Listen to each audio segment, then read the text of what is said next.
Hello दोस्तों, स्वागत है आपका हमारे YouTube चैनल अभिज्ञान विजन में। आज जैसा आप देख सकते हैं, आज ग्रामीण परिवेश जो लेखपाल एग्जाम के लिए अति महत्वपूर्ण है, जिसमें 25% वेटेज है लेखपाल के एग्जाम में। तो आज हम उसकी क्लास शुरू करने वाले हैं। आज हमारी पहली क्लास होगी जिसमें हम भारत की जनसंख्या, ग्रामीण जनसंख्या किस राज्य में न्यूनतम है, ज्यादा है, इस पे बात करेंगे। उसके बाद ग्राम क्या होता है, ग्रामीण परिवेश क्या है, उसके हर एक अध्याय का डिटेल में हम चर्चा करेंगे। तो दोस्तों, आज की हम क्लास शुरू करते हैं। आज हमारी ग्रामीण परिवेश की पहली क्लास है। इसमें सबसे पहले हम भारत की जनसंख्या, यहाँ पे जो ग्रामीण जनसंख्या कहाँ पे सबसे ज्यादा कहाँ पे कम है वो देखेंगे। फिर उसके बाद जितनी भी ग्रामीण क्षेत्र की हम चर्चा करेंगे वो उत्तर प्रदेश के परिप्रेक्ष्य में होगी, क्योंकि अभी हम उत्तर प्रदेश लेखपाल की तैयारी करवा रहे हैं और ये उत्तर प्रदेश लेखपाल की तैयारी है और हमारी जो टोटल चर्चा होगी वो उसी पे होगी। ठीक है दोस्तों, तो शुरू करते हैं। सबसे पहले देखते हैं जनसंख्या। ये किसकी? भारत की जनसंख्या है। भारत की जनसंख्या 121.08 करोड़ है। ये किसके? 2011 की जनगणना के अनुसार 2011 की जनगणना के अनुसार भारत की जनसंख्या 121.8 करोड़ है। ग्रामीण क्षेत्र की जनसंख्या इसमें से 83.37 करोड़ 83.37 करोड़ है। अगर ये बहुत इंपॉर्टेंट हो जाता है, क्योंकि हमें ग्रामीण परिवेश पढ़ना है, तो ये इंपॉर्टेंट हो जाता है। क्या है? ग्रामीण क्षेत्र की जनसंख्या भारत में कितनी है? 83.37 करोड़ है, जो कुल जनसंख्या का 68.9 करोड़ है। परसेंटेज जो कुल जनसंख्या का 68.9% है। ये डाटा सबसे ज्यादा इंपॉर्टेंट है कि भारत की कितनी जनसंख्या ग्रामीण है, तो 68.9% जनसंख्या भारत की ग्रामीण है। सर्वाधिक ग्रामीण जनसंख्या वाले राज्य, ऐसे राज्य जहां पे सर्वाधिक ग्रामीण जनसंख्या है उसमें पहले नंबर पे अपना यूपी आता है। ये इसलिए सबसे ज्यादा इंपॉर्टेंट हो जाता है। सबसे ज्यादा ग्रामीण जनसंख्या कहां पे है? उत्तर प्रदेश में। उसके बाद बिहार में, तीसरे नंबर पे पश्चिम बंगाल में और चौथे नंबर पे महाराष्ट्र में। ठीक है, तो सर्वाधिक ग्रामीण जनसंख्या अगर पूछा जाए कहां पे है, तो पहले नंबर पे उत्तर प्रदेश में, दूसरे पे बिहार पे, तीसरे पे पश्चिम बंगाल और चौथे पे महाराष्ट्र। आप इनका क्रम याद रखना, क्योंकि कभी कभी इनके क्रम को अरेंज करने के लिए भी क्वेश्चन आ जाता है। अब सर्वाधिक ग्रामीण जनसंख्या यदि प्रतिशत के अनुसार पूछा जाए तो ये अपना हिमाचल प्रदेश है। यहाँ की 90%, हिमाचल प्रदेश की 90% जो पॉपुलेशन है वो ग्रामीण है। उसके बाद बिहार, यहाँ की 88% है। उसके बाद असम और उड़ीसा। तो इनकी परसेंट भी याद रखना और उनको क्रम भी याद रख लेना। तो सर्वाधिक ग्रामीण जनसंख्या प्रतिशत के अनुसार अगर देखें तो हिमाचल प्रदेश 90%, बिहार 88%, असम और उड़ीसा। उसके बाद न्यूनतम ग्रामीण जनसंख्या वाले राज्य, तो सिक्किम यहाँ पे न्यूनतम ग्रामीण जनसंख्या है। उसके बाद मिजोरम, उसके बाद गोवा। तो सबसे कम ग्रामीण जनसंख्या अगर पूछा जाए तो कहाँ पे? सिक्किम में, और फिर मिजोरम में, फिर गोवा में। लेकिन न्यूनतम ग्रामीण जनसंख्या यदि प्रतिशत के अनुसार पूछा जाएगा तो न्यूनतम ग्रामीण जनसंख्या कहाँ पे? गोवा में, उसके बाद मिजोरम में, उसके बाद तमिलनाडु में। ठीक है, अब ये क्वेश्चन बहुत ज्यादा इंपॉर्टेंट हो जाता है, बहुत बार पूछा गया। भारत में कुल ग्रामों की संख्या कितनी है? तो 6,40,930। भारत में कुल ग्रामों की संख्या कितनी है? 6,40,930 कुल ग्रामों की जनसंख्या है। अब ये अपना यहां तक हो गया। अब इसके बाद हम बात करेंगे ग्राम पे। ग्राम या गांव, ठीक है, ग्राम या गांव की बात करेंगे। ठीक है, तो ग्राम, अगर क्वेश्चन पूछा जाए गांव या ग्राम की परिभाषा कहां पे दी गई है, गांव या ग्राम की जो परिभाषा है वो कहां पे दी गई है, तो संविधान के भाग 9 में, संविधान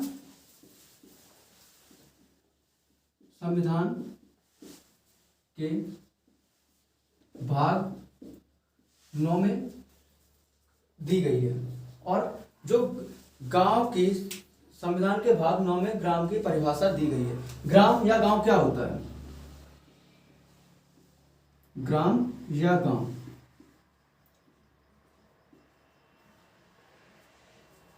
ग्राम में रहने वाले, ठीक है, ग्राम या गांव को अगर हम माने तो एक समूह या समूह वर्ग जो एक क्षेत्र में निवास करता है और एक ही प्रकार के जिनके रहन सहन या कार्य होते हैं उनको हम क्या कहते हैं, गांव कहते हैं। एक ऐसा क्षेत्र जिसमें एक समूह या समूह का वर्ग निवास करता है, ठीक है।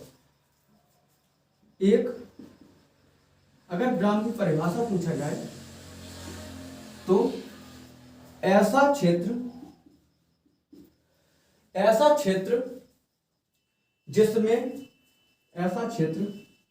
जिसमें एक समूह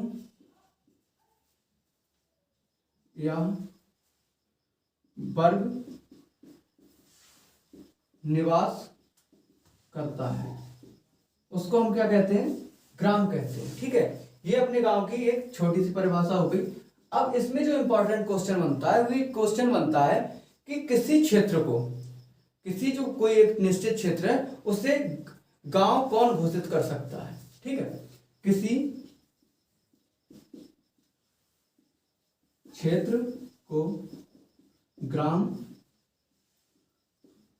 राज्यपाल के द्वारा घोषित किया जाता है, ठीक है। अगर पूछा जाए तो किसी क्षेत्र को ग्राम किसके द्वारा घोषित किया जाता है, तो राज्यपाल के द्वारा। ये बहुत ही इंपॉर्टेंट क्वेश्चन है, ये बहुत ही इंपॉर्टेंट क्वेश्चन है कि किसी क्षेत्र को, अगर क्वेश्चन ऐसे आएगा किसी क्षेत्र को ग्राम घोषित करना है तो इसे किसके द्वारा घोषित किया जा सकता है, तो राज्यपाल के द्वारा घोषित किया जा सकता है। संविधान भाग के भाग 9 में गांव की परिभाषा दी गई है। यह संविधान में के भाग 9 में अनुच्छेद 243 ए से 243 ओ तक अलग अलग ग्राम की जो ग्राम सभा या राज्य वित्त आयोग, इन सब की परिभाषाएं कहां तक दी गई हैं, अनुच्छेद 243 ए से लेके 243 ओ तक दी गई हैं। तो इसे क्या है, गांव। गांव क्या होता है, गांव या ग्राम ऐसा क्षेत्र जिसमें एक समूह या वर्ग निवास करता है। और किसी क्षेत्र को ग्राम कौन घोषित कर सकता है, तो राज्यपाल उस क्षेत्र को ग्राम घोषित कर सकता है, ठीक है। यह अपनी बात हो गई गांव की, आपको समझ में आया होगा। ये कहां पे, अगर पूछा जाए ये कहां पे ग्राम की परिभाषा कहां पे, तो संविधान के भाग 9 में अनुच्छेद 243 से 243 ओ तक दिया गया है, ठीक है। अब अगर ग्राम की बात हो गई तो अब इसके बाद हम बात करेंगे ग्राम सभा की। किसकी बात करेंगे हम लोग, ग्राम सभा की बात करेंगे। ग्राम सभा, अगर हम ग्राम सभा की बात करें तो ग्राम सभा, गांव में कोई एक गांव है जो एक निश्चित क्षेत्र राज्यपाल के द्वारा घोषित किया जाता है, राज्यपाल ने घोषित कर दिया, तो उस गांव क्षेत्र में या उस ग्राम में रहने वाले, ग्राम में रहने वाले 18 वर्ष, ठीक है, 18 वर्ष से अधिक उम्र के लोग ग्राम सभा का निर्माण करते हैं।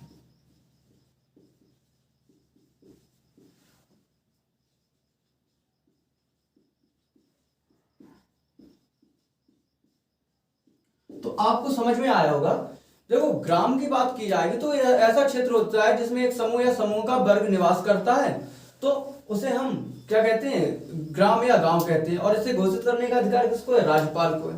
परंतु ग्राम सभा की बात करें तो ग्राम में रहने वाले 18 वर्ष से अधिक उम्र के लोग ग्राम सभा का निर्माण करते हैं, ठीक है, ग्राम सभा का निर्माण करते हैं। यह आपके लिए बहुत इंपॉर्टेंट हो जाता है। कभी कभी ग्राम और ग्राम सभा में अंतर पूछ लेते हैं, तो इसमें जो 18 वर्ष से अधिक उम्र के व्यक्ति हैं जिन्हें मत देने का अधिकार है उन्हें शामिल किया जाता है, और उसमें सभी एक वर्ग या समूह जो रह रहा होता है उसे शामिल किया जाता है। तो ग्राम सभा, ग्राम में रहने वाले 18 वर्ष से अधिक उम्र के व्यक्ति ग्राम सभा का निर्माण करते हैं, ठीक है।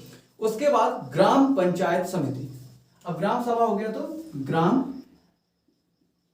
पंचायत समिति। ग्राम पंचायत समिति, अगर हम ग्राम पंचायत समिति की बात करें तो सबसे पहला क्वेश्चन, इसका उल्लेख कहां पे है, ठीक है। तो ग्राम पंचायत समिति का उल्लेख संविधान के भाग 9 में और अनुच्छेद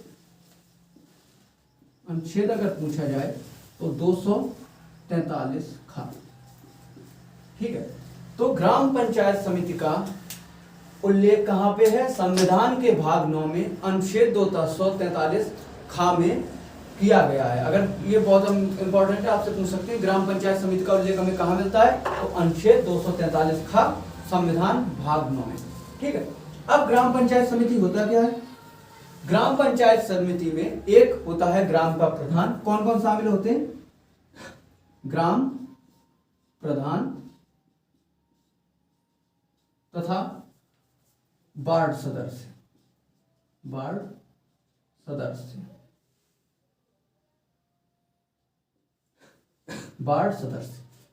तो ग्राम पंचायत समिति में कौन कौन शामिल होते हैं? ग्राम का एक प्रधान होता है और वार्ड सदस्य शामिल होते हैं। ठीक है, तो इनकी बात करें तो देखो ये बहुत ही इंपॉर्टेंट है, इसे बहुत आराम से समझ लेना। ग्राम पंचायत समिति संविधान के भाग 9 में है और अनुच्छेद 243 खा में उल्लेखित है। इसमें ग्राम प्रधान तथा वार्ड सदस्य मिलकर ग्राम पंचायत समिति का निर्माण करते हैं। ठीक है, अब जो वार्ड सदस्य होते हैं इनकी संख्या, वार्ड सदस्य की संख्या 9 से लेकर 15 तक हो सकती है।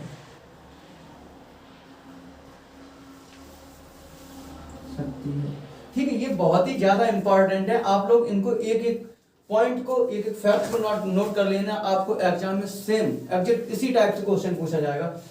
वार्ड सदस्य की न्यूनतम या अधिकतम कितनी संख्या हो सकती है? न्यूनतम 9, अधिकतम 15 हो सकती है। और यह किस पे निर्भर करती है?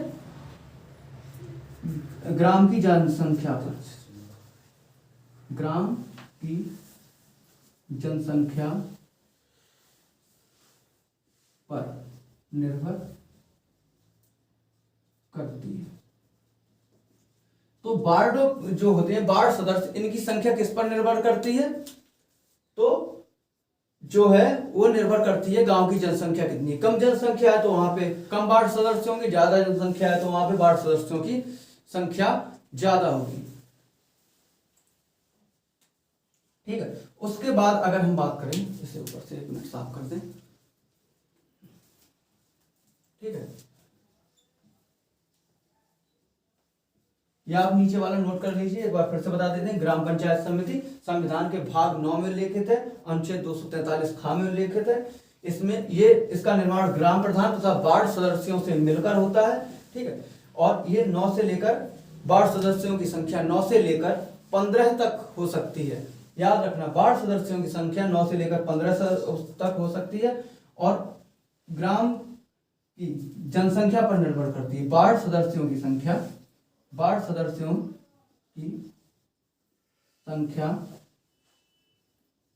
ग्राम की जनसंख्या पर निर्भर करती है। अब उसके बाद अगर ग्राम प्रधान जो होता है, ग्राम प्रधान, यहां से एक बहुत इंपॉर्टेंट क्वेश्चन बनता है, ग्राम प्रधान का निर्वाचन कौन करवाता है? तो ग्राम प्रधान का जो निर्वाचन है ये करवाती है राज्य निर्वाचन आयोग। राज्य निर्वाचन आयोग। तो बहुत ही इंपॉर्टेंट क्वेश्चन है। ग्राम प्रधान का, लिख देते हैं, ग्राम प्रधान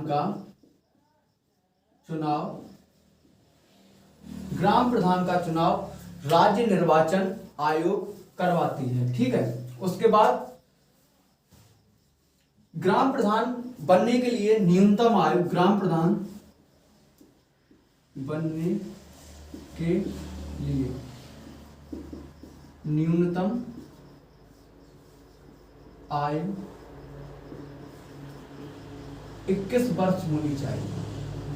ठीक है, तो न्यूनतम आयु जो ग्राम प्रधान बनने के लिए कितनी होनी चाहिए? न्यूनतम आयु तथा वार्ड सदस्य के लिए भी न्यूनतम आयु 21 वर्ष होनी चाहिए।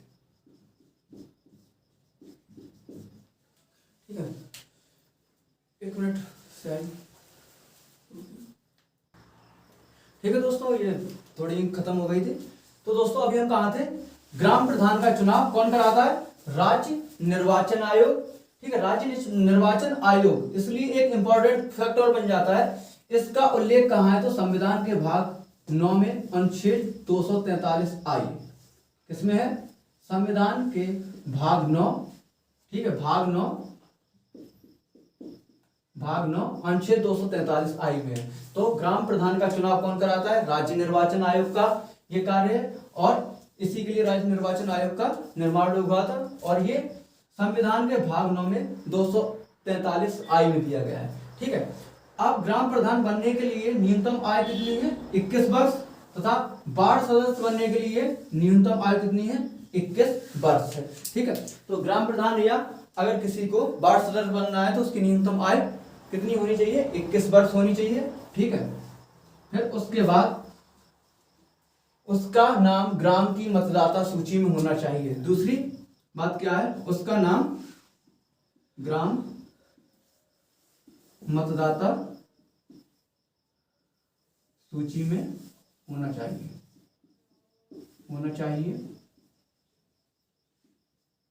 ठीक है, ग्राम प्रधान का चुनाव कैसा होता है? प्रत्यक्ष। ग्राम प्रधान का चुनाव, ठीक है, कैसा होता है? प्रत्यक्ष। ठीक है, चुनाव कैसा है? चुनाव प्रत्यक्ष तथा ग्राम सभा के 18 वर्ष से अधिक उम्र के व्यक्तियों द्वारा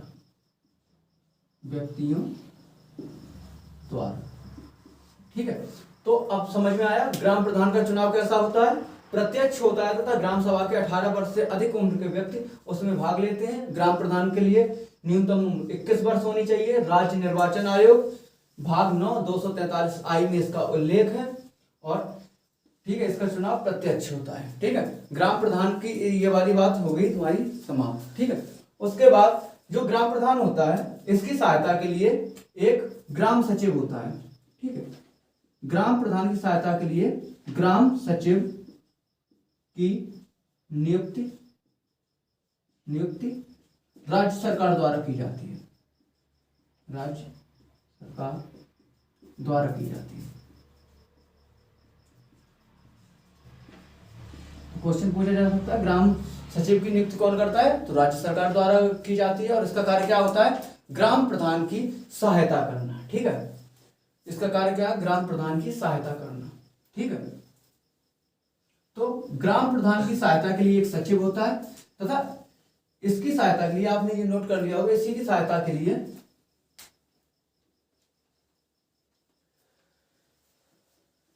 6 समितियां, ठीक है, इसकी सहायता के लिए 6 समितियों का निर्माण किया जाता है। तो ग्राम पूछा जाए ग्राम प्रधान की सहायता के लिए कितनी समितियों का निर्माण किया जाता है? तो 6। ग्राम ऐसे लिख सकते हैं, ग्राम पंचायत के कार्यों को करने के लिए 6 समितियों का निर्माण किया जाता है। ठीक है, 6 समितियां बनाई जाती हैं। ग्राम पंचायत के जो कार्य है वो सुचारू रूप से चलते रहे, उसके लिए 6 समितियों का निर्माण किया जाता है। उसमें से सबसे पहली समिति है साफ सफाई समिति। पहली समिति कौन सी है? साफ सफाई समिति। दूसरी है चिकित्सा समिति।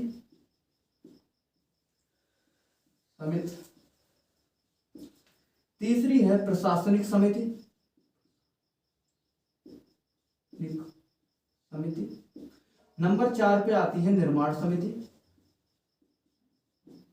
निर्माण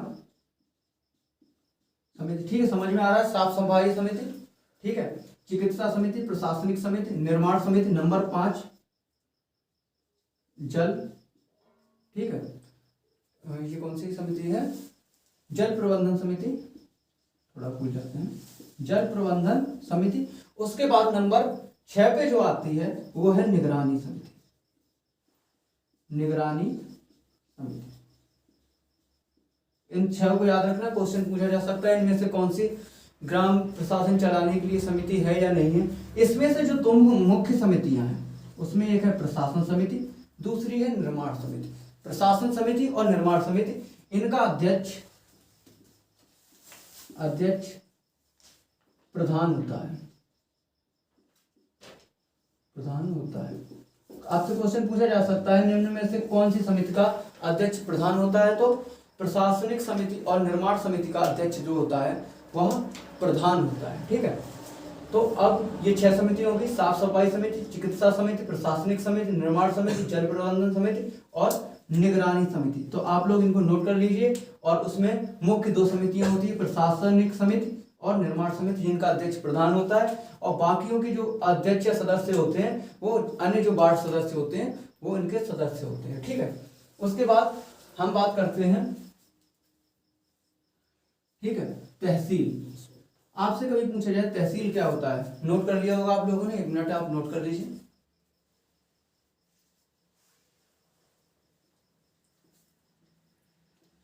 ठीक है, इसके बाद हम बात करते हैं तहसील। अगर हम तहसील की बात करें, तहसील, अगर आपसे कभी क्वेश्चन पूछा जाए तहसील क्या है, तो तहसील राजस्व संग्रह की, ठीक है, इकाई है। तहसील क्या है, राजस्व संग्रह करने की इकाई है। तहसील क्या है, राजस्व संग्रह करने की इकाई है, इकाई है। आप लोग इन्हें नोट जरूर करते रहिए, क्वेश्चन पूछा जा सकता है तहसील क्या है, या आपसे पूछ सकते हैं राजस्व संग्रह करने की इकाई क्या है, तो तहसील है। तहसील का अगर सर्वोच्च अधिकारी, ठीक है, तहसील का सर्वोच्च अधिकारी, तहसील का सर्वोच्च अधिकारी कौन होता है, तहसीलदार,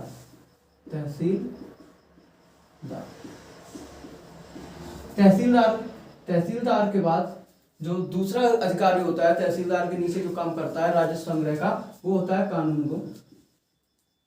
कानूनगो या राजस्व निरीक्षक, जिसे बोलते हैं आरआई। इसके नीचे होता है लेखपाल, जिसकी आप लोग तैयारी कर रहे हैं, लेखपाल या पटवारी, ठीक है। पटवारी का ही नाम बदल के लेखपाल चौधरी चरण सिंह जब पीएम थे उनके टाइम पे कर दिया गया था, ठीक है। और इस सबसे जो नीचे सबसे निम्न अधिकारी यहाँ पे जो होता है वो अमीन होता है, ठीक है, अमीन होता है। ये तहसीलदार में तहसील के जो अधिकारियों का पदाक्रम है, सबसे ऊपर तहसीलदार, फिर कानूनगो, लेखपाल या पटवारी और अमीन होता है, ठीक। उसके बाद हम यहाँ पे ब्लॉक की बात करेंगे। अगर हम ब्लॉक की बात करते हैं तो यह जो विकास की, ठीक है, जो डेवलपमेंट होते हैं, ग्रामीण क्षेत्र का जो डेवलपमेंट है उसके विकास की प्रशासनिक इकाई है। यह ग्राम के विकास की प्रशासनिक इकाई है, प्रशासनिक इकाई है ये ब्लॉक। यहाँ पे सबसे बड़ा अधिकारी होता है बी, ये बी नहीं होता है, ये विलेज डेवलपमेंट होता है, ये भी होता है BDO, ठीक है। खंड विकास अधिकारी जिसको बोलते हैं, खंड विकास अधिकारी, और इसके नीचे होता है ADO, ठीक है, ADO, BDO, उसके नीचे ADO होता है, ठीक है। तो आज के लिए हमारा यहीं तक रहेगा, तहसील ब्लॉक तक पढ़ लिया।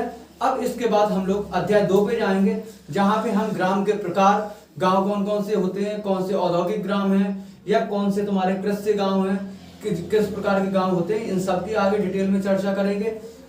जो शोध प्रणाली होती है ग्रामीण विकास की, उन पे चर्चा करेंगे। हम ग्रामीण विकास या ग्रामीण परिवेश से संबंधित हर एक चैप्टर की डिटेल में चर्चा करेंगे।